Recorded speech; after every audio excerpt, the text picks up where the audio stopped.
हरे कृष्ण। एकादशी यानी शरीर, मन और आत्मा के शुद्धिकरण का दिन, उपवास के माध्यम से भगवान श्री हरि के समीप वास करने का दिन। ऐसा दिन जो आपके जीवन को अनेकों सौभाग्यों से परिपूर्ण कर सकता है। और इस एकादशी के विषय में गर्ग संहिता में एक सुंदर संवाद आता है, जिसमें एक दिन वृंदावन में सभी गोपियां श्रीमती राधा रानी से पूछती हैं, वृषभानु सुते दिव्ये हे राधे कंजलोचने श्री कृष्णस्य प्रसादार्थ वद किंचित व्रतं शुभम तव वश्यो नंदसूनुर देवैरपि सुदुर्गमः त्वं जगन्मोहिनी राधे सर्वशास्त्रार्थ पारगः। अर्थात हे दिव्य स्वरूपे, कमल लोचने, वृषभानु नंदिनी, हे श्री राधे जो देवताओं के लिए भी अत्यंत दुर्लभ हैं, वे श्री नंद नंदन तुम्हारे वश में रहते हैं। हे राधिके, तुम विश्व मोहिनी हो और संपूर्ण शास्त्रों के अर्थ ज्ञान में भी पारंगत हो, इसलिए आप हमें श्री कृष्ण की प्रसन्नता के लिए कोई शुभ व्रत बताएं। इसके उत्तर में श्रीमती राधा रानी गोपियों से कहती है, श्री कृष्णस्य प्रसादार्थ कुरुते एकादशी व्रतम तेन वश्यो हरिः साक्षात् विष्यति न संशयः। इसका अर्थ है श्री कृष्ण की प्रसन्नता के लिए आप सभी एकादशी व्रत का अनुष्ठान करो, उससे साक्षात श्री कृष्ण तुम्हारे वश में हो जाएंगे, इसमें कोई संशय नहीं है। तो चलिए इस योगिनी एकादशी के उपलक्ष्य में आज हम एक पौराणिक कथा का श्रवण करते हैं। और ये कथा है भगवान की प्रिय वृंदे देवी तुलसी महारानी के विषय में। हम सब जानते हैं कि तुलसी देवी भगवान श्री कृष्ण की परम प्रिय भक्त हैं। एक समय क्या हुआ कि भगवान हरि की उपस्थिति में देवी सरस्वती और तुलसी देवी के बीच में कुछ अनबन हो गई। इससे तुलसी देवी नाराज हो गई, उन्हें अत्यंत अपमान का अनुभव हुआ और वे उसी क्षण उस स्थान को छोड़कर चली गई। अब ये देखकर भगवान हरि भी चिंतित हो गए। उन्होंने सरस्वती देवी को समझाया और अब बारी थी तुलसी देवी को मनाने की। इसके लिए वे सीधे गए तुलसी वन वृंदावन में। वहाँ उन्होंने पवित्र नदी यमुना में स्नान किया और फिर पूरे मन से तुलसी की पूजा आराधना करने लगे। उन्होंने तुलसी देवी की महिमा का स्तुति गान किया, उन्हें धूप, दीप, चंदन, फूल और नैवेद्य अर्पित किए। भगवान हरि ने तुलसी देवी की स्तुति करते हुए कहा, तुलसी वृक्ष कई समूहों में इकट्ठे होते हैं, इसलिए विद्वान इसे वृंदा कहते हैं। मैं उस प्रिय तुलसी की स्तुति करता हूँ जो लंबे समय पहले वृंदावन वन में प्रकट हुई थी, इसलिए उसे वृंदावनी कहा जाता है। मैं उस शुभ और महिमामय तुलसी की पूजा करता हूँ जो अनगिनत ब्रह्मांडों में पूजित होती है और इसलिए उन्हें विश्व पूजिता कहा जाता है। मैं उस विश्व पूजिता की आराधना करता हूँ। असंख्य ब्रह्मांड उनके संपर्क से पवित्र हो जाते हैं, इसलिए उन्हें विश्व पावनी कहा जाता है। अन्य फूलों की पूजा देवताओं पर चढ़ाई जाती है, लेकिन मैं स्वयं तुलसी के बिना संतुष्ट नहीं होता। इस प्रकार तुलसी को सभी फूलों का सार माना जाता है और उन्हें पुष्प सारा भी कहते हैं। वह कृष्ण की जीवन शक्ति है, इसलिए उन्हें कृष्ण जीवनी कहा जाता है। इस प्रकार भगवान हरि ने तुलसी महारानी को अनेक प्रार्थनाएं अर्पित की और ये स्तुति गान सुनते ही तुलसी देवी प्रसन्न हो गई।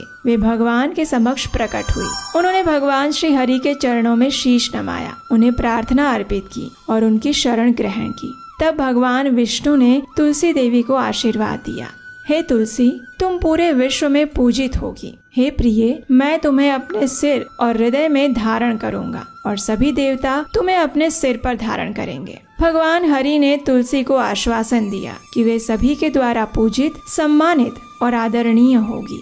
जब भगवान श्री हरि तुलसी देवी को लेकर वापस आए तो देवी सरस्वती भी वहीं पर थी। उन्होंने तुलसी जी को गले से लगाया और अपने पास बिठाया। देवी लक्ष्मी और गंगा जी ने भी मुस्कुराते हुए तुलसी देवी का स्वागत किया, उन्हें आलिंगन किया और अपने घर ले गई। इस प्रकार हम देखते हैं कि श्रीमती तुलसी देवी वैकुंठ में भगवान श्री कृष्ण की शाश्वत संगिनी है, जो वृंदावन में श्रीमती राधा रानी के समान स्थान रखती है। इसलिए तुलसी देवी को किसी और के चरणों में नहीं रखा जा सकता, केवल भगवान कृष्ण के चरणों में ही उनका स्थान रहता है। तुलसी देवी का प्राकट्य इस धरातल पर कैसे हुआ, इसकी कथा भी हमें देवी पुराण से प्राप्त होती है। एक समय श्रीमती राधा रानी के श्राप के कारण सुदामा नामक सखा शंखचूड़ नामक राक्षस के रूप में पृथ्वी पर जन्म लेते हैं। उन्होंने बद्रिकाश्रम में कठोर तपस्या की और भगवान विष्णु का सुरक्षा कवच प्राप्त किया। उनका दूसरा उद्देश्य तुलसी देवी से विवाह करना था। इसके लिए उन्होंने ब्रह्मा जी से वरदान प्राप्त किया कि उसकी मृत्यु तभी होगी जब उसका विष्णु कवच हटा दिया जाएगा और उसकी पत्नी की पवित्रता नष्ट हो जाएगी। तत्पश्चात देवी तुलसी और शंखचूड़ जंगल में मिले और ब्रह्मा जी की उपस्थिति में उन्होंने विवाह कर लिया। शंखचूड़ का वैभव, गौरव और शक्ति इतना था कि देवताओं को ईर्ष्या करने पर मजबूर कर देता था। उसके अहंकार के कारण सभी देवतागण अत्यंत चिंतित रहने लगे। अपनी इस दुखमय स्थिति में सभी देवताओं ने ब्रह्मा जी की शरण ली और तब ब्रह्मा जी के सुझाव पर सभी देवता भगवान शिव के साथ मिलकर महाविष्णु के पास समाधान के लिए गए। महाविष्णु ने भगवान शिव को शंखचूड़ से युद्ध करने के लिए भेजा और वे स्वयं तुलसी देवी की पवित्रता भंग करने के लिए तुलसी देवी के पास पहुँचे। जब शंखचूड़ और शिव जी का युद्ध हो रहा था तब महाविष्णु शंखचूड़ के रूप में तुलसी जी के पास आते हैं। तुलसी ने कुछ अंतर महसूस किया और महाविष्णु को पहचान लिया और तब महाविष्णु ने तुलसी से कहा, तुमने मुझे अपने पति के रूप में पाने के लिए लंबे समय तक तपस्या की थी। तुम्हारे पति शंखचूड़ जो कि मेरे पार्षद सुदामा थे, अब वे वापस गोलोक धाम लौट रहे हैं। तुम भी अपना शरीर त्याग कर मेरे साथ वैकुंठ चलो। तुम्हारा शरीर पवित्र नदी गंडकी बन जाएगा और तुम्हारे बाल तुलसी का पौधा बन जाएंगे जिसे तीनों लोकों में पवित्र माना जाएगा। और तभी से तुलसी देवी पौधा बनकर इस पृथ्वी पर सदैव वास करती है और प्रत्येक एकादशी तिथि पर तुलसी देवी की विशेष पूजा अर्चना करने से भगवान श्री हरि की विशेष कृपा प्राप्त होती है। ऐसा इसलिए है कि भगवान श्री कृष्ण को अपने से ज्यादा अपने भक्त प्रिय हैं। इसलिए जब हम भगवान के गुणगान गाते हैं तो वे प्रसन्न होते हैं, लेकिन जब हम उनके भक्तों के गुणगान गाते हैं तो वे अत्यंत अधिक प्रसन्न होते हैं। और इसलिए एकादशी के दिन तुलसी देवी जो कि भगवान श्री कृष्ण की शुद्ध भक्त हैं, उनकी पूजा आराधना करने का महत्व है। हमारे आचार्य कहते हैं कि जब कोई भी जीव गोलोक वृंदावन में प्रवेश करता है तो उस समय वृंदावन की अधिष्ठात्री वृंदे देवी तुलसी महारानी ही उस जीव को भगवान के पास लेकर जाती है। उनकी कृपा के बिना कोई भी भक्त भगवान श्री कृष्ण और राधा रानी की सेवा में संलग्न नहीं हो सकता। इसलिए प्रत्येक मनुष्य को जो भगवत भक्ति में प्रगति करना चाहता है उसे तुलसी देवी की भी विशेष पूजा अर्चना करनी चाहिए। इस एकादशी का पालन करते समय हमें कुछ बातों का ध्यान भी रखना चाहिए, जैसे कि इस एकादशी का नियम पूर्वक पालन करने वाले व्यक्ति को प्रातः ब्रह्म मुहूर्त में उठना चाहिए, स्नान इत्यादि से स्वच्छ होकर भगवान की मंगला आरती करनी चाहिए अथवा उसका दर्शन करना चाहिए। तत्पश्चात तुलसी देवी को जल अर्पण करके उनकी कम से कम 4 बार प्रदक्षिणा करनी चाहिए। उनके समक्ष बैठकर हरे कृष्ण महामंत्र का जप करना चाहिए। संपूर्ण दिन में उपवास का पालन करना चाहिए। इसका अर्थ है कि किसी भी प्रकार के अन्न जैसे कि गेहूं, चावल, दाल इत्यादि का सेवन नहीं करना चाहिए।